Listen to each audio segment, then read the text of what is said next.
Varicose veins కి సరైన చికిత్స కోసం సంప్రదించండి ఎవిస్ హాస్పిటల్.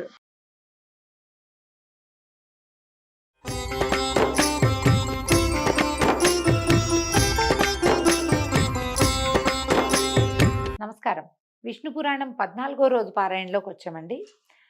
సౌభరి కథ విన్నాము. ఇప్పుడు మాంధాత కుమారుడైన అంబరీషుని కొడుకు యవనాశ్వుడి గురించి చెప్పుకుందాం. ఇతని సుతుడు హరిషుడట.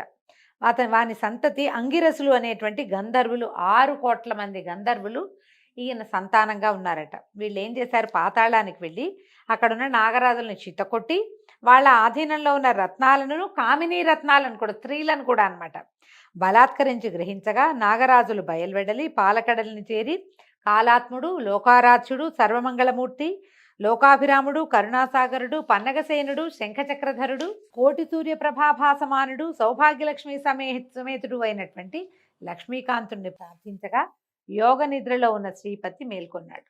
పన్నగపతులు స్వామికి దండ ప్రణామం చేసి తమ ఇక్కట్లను గంధర్వుల చేత చెప్పించారు, అక్కడ ఉన్న వాళ్ళతో చెప్పించారు. ఆయన ఏమన్నాడు అదంతా విని ఈ పన్నగ సర్పాలని ఆదరంగా చూసన్నాడు. పురుకుచ్చుడనేవాడు భూపరిపాలకుడుగా భూమిలో ఉన్నాడు. నా ప్రభావం ఆ పరిపాలకుడికి అంగరక్షగా ఉంది. మీరు వెళ్ళి ఆ రాజును కోరండి, అతను గంధర్వులని అవలీలగా సంహరించి మీకే మేలు కలిగిస్తాడు. పురుకుచ్చుడి దగ్గరికి వెళ్ళమన్నాడు. నాగపతులు వెనక్కి తిరిగి ఏం చేశారు, తమ లోకానికి వచ్చి అంతా ఓ చోట కూర్చుని ఆలోచించారు, ఈ రాజుగారి దగ్గరికి ఎవరిని పంపించాలి అంటే. ఇంతలో ఏమైంది, ఒక ముని వచ్చాడు. ఆ ముని వచ్చి ఏం చెప్పాడంటే, దీనికి ఎవరిని పంపించాలో ఆయన ఐడియా ఇస్తున్నాడు. పురుకుచ్చుడు నర్మదా నది యందు అత్యధిక ప్రేమతోటి ఉన్నాడు. నర్మద కూడా ఆయన పట్ల అనురాగంతో ఉంది. నర్మదా యొక్క నది స్త్రీ రూపం అన్నమాట. మీరు వెళ్ళి నర్మదకి మీ బాధ చెప్పి ప్రార్థించండి, ఆమె కనికరించి పురుకుచ్చుడిని ప్రేరేపిస్తుంది.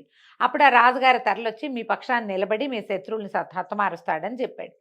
ఇంతలో అనుకోకుండా వీళ్ళందరూ ఇలా సమావేశంగా ఉన్నప్పుడు నర్మద ఒక దివ్యకాంతగా మారి అక్కడికి వచ్చిందట. ఈ పాములు సర్పాలందరూ ఆమెను బతిలాడుకున్నారమ్మా, ఇది మా పరిస్థితి అంటే. సరే ఈవిడేమంది, ఉండండి నేను పురుకుచ్చుడిని తీసుకొస్తానని పురుకుచ్చుడి దగ్గరికి వెళ్ళి పాతాళానికి తీసుకొచ్చేసారు కల్లా. అప్పుడు వీళ్ళు ఆయన్ని సముచిత రీతిని సత్కరించి, నాయన మహారాజా, విష్ణువు మాకు చెప్పాడు మమ్మల్ని మాకు మేలుగా కలగజేస్తావని, కాబట్టి ఆ మాట సఫలం చేయి. నీ పేరు మేము మహావిష్ణువు దగ్గరే విన్నాము, మాకు సహాయం చేయమని అడిగారు. అయితే ఈ పురుకుచ్చుడు ఏం చేశాడు, ఈ నాగులకి శత్రువులుగా ఉన్న గంధర్వులను ఎదిరించి సహజము విష్ణు ప్రభావ భరితము అయినటువంటి భుజబలంతో ఈ 6 కోట్ల మంది గంధర్వుల్ని సంహరించేశాడట.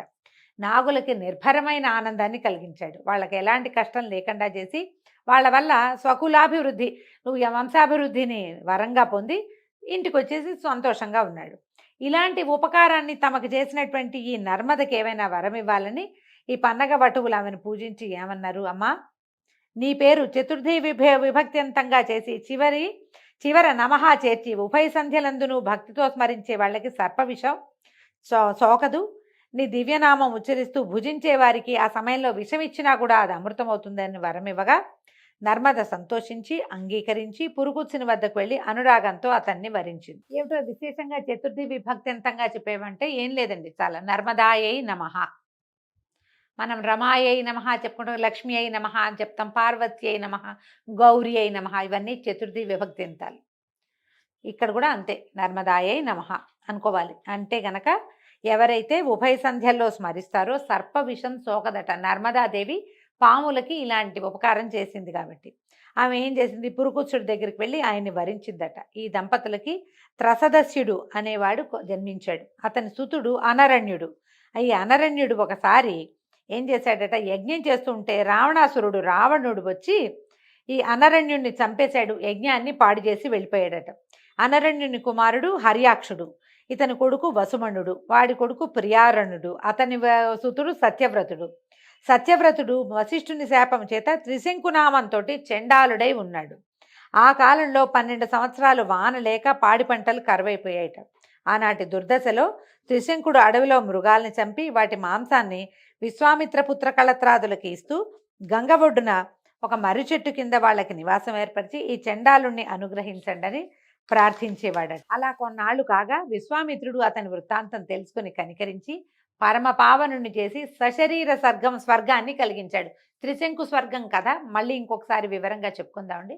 విశ్వామిత్రుడి వల్ల ఈ త్రిశంకుకి స్వర్గప్రాప్తి కలిగింది. స్వర్గంలో వాళ్ళు కిందకి తోసేస్తే విశ్వామిత్రుడు ఇంకొక స్వర్గాన్ని సృష్టించాడు అతని కోసం. భూమి ఆకాశాల మధ్యలో త్రిశంకు స్వర్గం అంటారు, మధ్యలో ఉందట. ఆ త్రిశంకుని కుమారుడే హరిశ్చంద్రుడు. ఈ హరిశ్చంద్రుడు సకల సంపదలు విశ్వామిత్రునికి సమర్పించి సత్యవ్రతాన్ని పరిపాలించి సత్యహరిశ్చంద్రుడని సార్థక నామధేయుడయ్యాడు. భుజబలంతో సప్తద్వీపాలు తనవిగా తన ఆజ్ఞ చెల్లేటట్టుగా రాజ్యం చేశాడు. సాక్షాత్తు శ్రీహరిలాగా చిరకాలము సర్వసమృద్ధిగా భూమిని పరిపాలించాడు. రాజసూయ అశ్వమేధ యజ్ఞాలు నిర్విఘ్నంగా ఎన్నో చేశాడట. అంతమందు దేవలోకంలో ఇంద్రుని సింహాసనానికి పక్కనే దివ్య సింహాసనాసీనుడయ్యాడు. ధర్మానికి హరిశ్చంద్రుడు పురుష రూపంగా ఉన్నాడు. మనం ఎందరో రాజుల కథలు చెప్పుకున్నాం. హరిశ్చంద్ర ప్రఖ్యాతమైన గాథ అందులో. ఈ హరిశ్చంద్రుని కుమారుడు లోహితాశ్వుడు, అతని కొడుకు హరిషుడు, హరిషుని కొడుకు చంచుడు, వాని కొడుకులు విజయుడు వసుదేవుడు అని ఇద్దరు.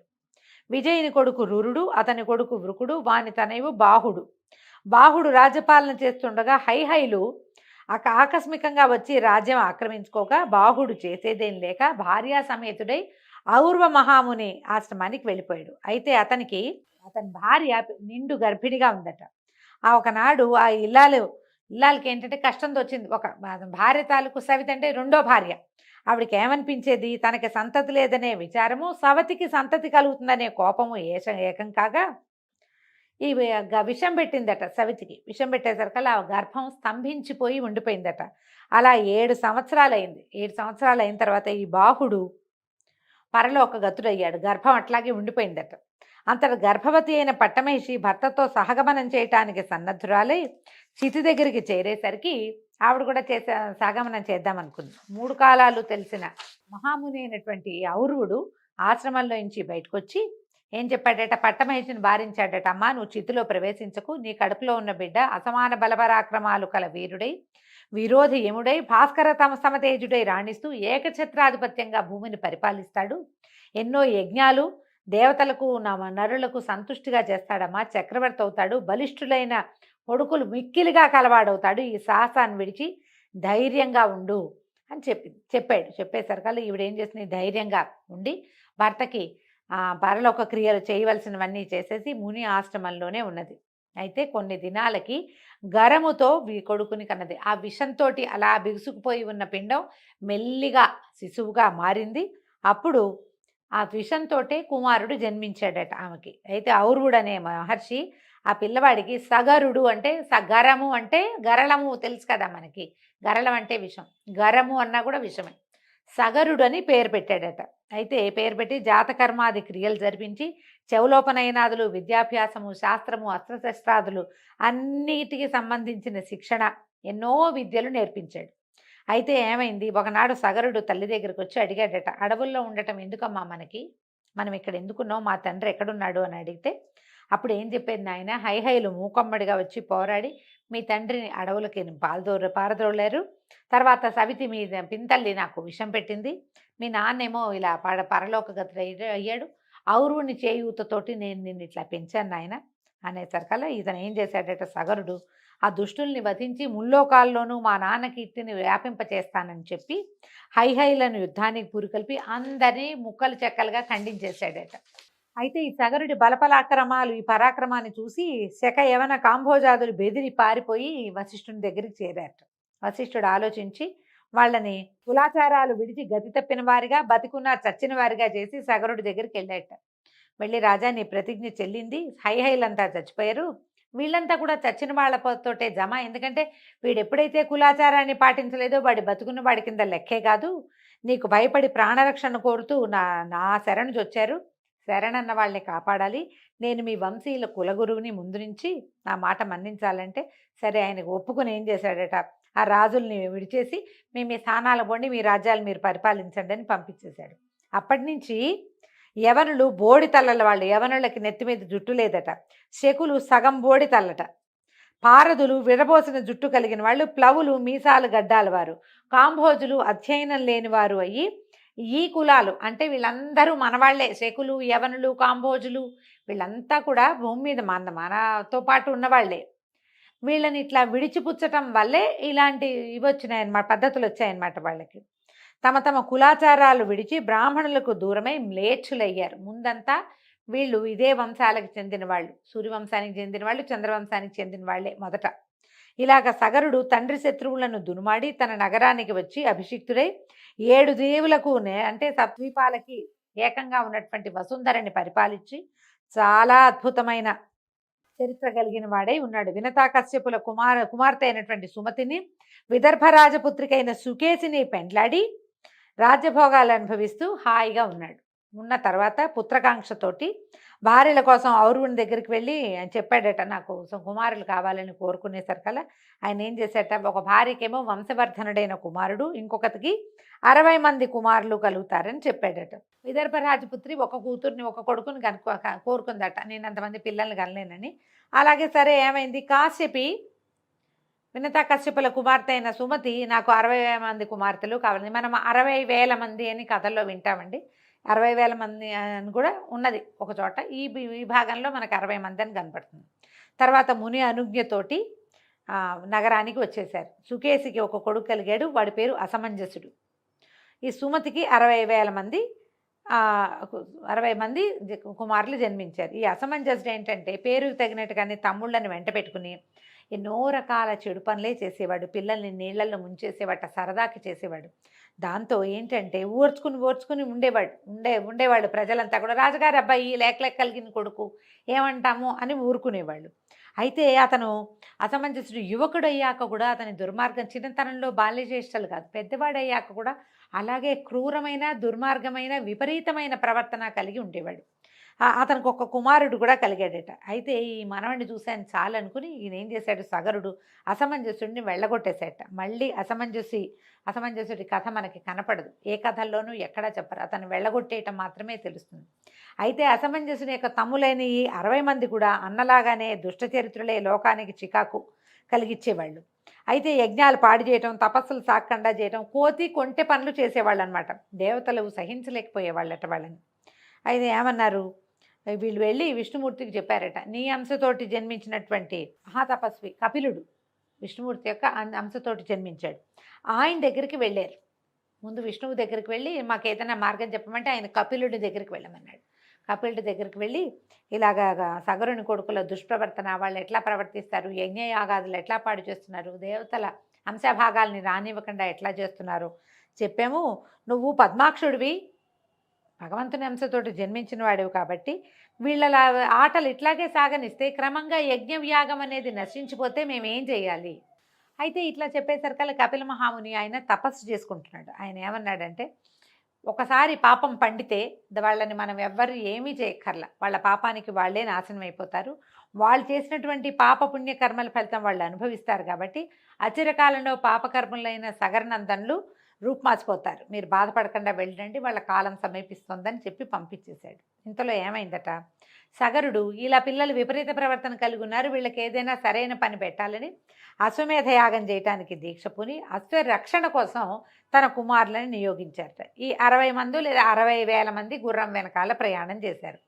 కొంత దూరం వెళ్ళిన తర్వాత ఏమైంది, దేవదూత ఒకడు వీళ్ళని మోసం చేసి యజ్ఞాశ్వాన్ని భూమి యొక్క వివరంలోంచి ఒక బిలంలోంచి లోపలికి మళ్లించి నాగలోకంలో తపస్సు చేస్తున్న కపిల మహాముని ఆశ్రమంలో ఆయనకు ఎదురుగుండా ఉన్న ఒక చోట కట్టేసి వెళ్ళిపోయాడు. ఇంతలో సగరనందనులు తేరుకున్నారు. యజ్ఞాశ్వం మాయమైపోయిందని వెతికి గుర్రం కనపడకపోవడంతో భూమి మీద 4 చెరగులా వెతికి చివరికి భూమిని తవ్వి లోపలికి ప్రవేశించి పాతాళంలోకి వెళ్ళిపోయి కపిల మహాముని ఉన్న చోట అక్కడ యాగాశ్వాన్ని చూశారు. అసాధారణ దీక్షతో కళ్ళు మూసుకుని తపస్సు చేసిన మహాముని చూశారు. ఆయన కొంత దూరంలో చెట్టు కింద ఉన్న యాగాశ్వాన్ని చూసేసరికల్లా ఈ ఆయుధాలని జల్పిస్తూ, మా తండ్రి చేస్తున్నటువంటి యజ్ఞాన్ని పాడు చేయడానికి వీడెవడో వడంబడ్డాడు, వీడే తీసుకొచ్చి ఉంటాడని భావించి ఇదట్లా సన్యాసిలాగా నటిస్తున్నాడు, చితకొడదామని చెప్పేసి అందరూ మీదకెళ్ళారట. ఎప్పుడైతే తనని సమీపిస్తున్నారో ఈ 60,000 మంది, ఆయన కళ్ళు తెరిచి చూశాడట. కళ్ళు తెరిచిన మరుక్షణం ఏమైంది, కళ్ళలోంచి నిప్పురవ్వలు వచ్చేసి మొత్తం ఈ 60,000 మంది బూడిదైపోయారు. ఎప్పటికీ యాగాశ్వం వెనకాల వెళ్ళిన కుమారులు రాకపోయేసరికల్లా సగరుడు విచారించి గుర్రాన్ని తోలుకురమ్మని తన మనవడు అసమంజసుడి కుమారుడైనటువంటి అంశుమంతుడిని పంపించాడు. అతను ఈ 4 చెరుగులా వెతుక్కుని తన బాబాయిలు వెళ్ళినటువంటి ఆ భూ వివరంలోంచే నాగలోకాన్ని చేరి ఈ కపిల మహాముని దర్శించి నమస్కారం చేసి ప్రార్థించాడు. ఎందుకంటే సగరుని కుమారులు ధూర్తులు, యుక్తాయుక్త విచక్షణ జ్ఞానం లేనివాళ్ళు, కానీ అంశుమంతుడు అలాంటి వాడు కాదు. చాలా వివరం కలిగినవాడు, ప్రత్యేకమైన ఆలోచన విధానం ఉన్నవాడు.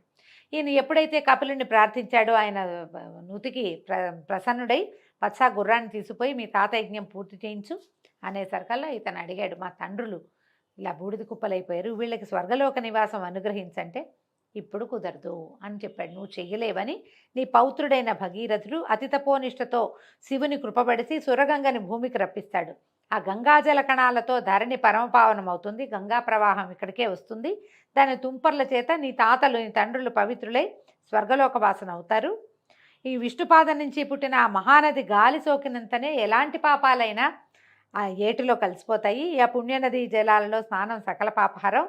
గంగాజలం ఒక్క కణమైనా సరే శరీరంలో ఏ ఒక భాగంలో పడినా కూడా మనిషి పాప విముక్తుడవుతాడు. నువ్వు గుర్రాన్ని తీసుకుపోనాయనా అని చెప్పేసరికి అంశమంతుడు గుర్రాన్ని తీసుకొచ్చేశాడు. తర్వాత యథావిధిగా అశ్వమేధం పూర్తి చేశారు. సగరతనయుల చేత రూపొందిన సముద్రునికి సాగరుడని పేరు వచ్చింది. ఈ భూవివరాన్ని ఎప్పుడైతే వీళ్ళు తవ్వేసరికల్లా అప్పుడు చిన్న జలపాయగా ఉండేటువంటి సముద్రము చాలా పెద్దదైందని చెప్తారండి. ఈ సగర వృత్తాంతంతో ఈరోజు భాగం పారాయణ పూర్తయిందండి. రేపు ఉదయం మళ్ళీ తర్వాతి భాగంలో కలుసుకుందాము. నమస్కారం.